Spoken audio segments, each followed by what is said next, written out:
Kabar bahagia datang dari keluarga Mulan Jamila, putra kedua Muhammad Rafli Aziz dikabarkan telah lulus pendidikan sarjana di Jepang. Kabar tersebut dibagikan oleh sang ibunda melalui akun Instagram pribadinya pada Sabtu 11 Oktober 2025. Rafli Aziz memiliki nama lengkap Muhammad Rafli Aziz. Ia merupakan anak Mulan Jamila dengan mantan suaminya dulu Hari Nugraha. Selama ini Rafli Aziz jarang tersorot kamera karena memang tak terjun di dunia hiburan tanah air.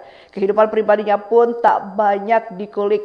Ia sendiri ternyata mendapat beasiswa saat kuliah di Jepang. Hal ini menjadi kebanggaan baru bagi keluarganya atas pencapaian Rafli Aziz.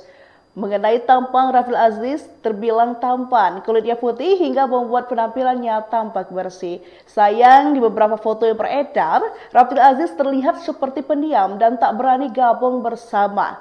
Itulah sosok Rafli Aziz, putra Mulan Jamila dengan sang mantan suami Hari Nugraha.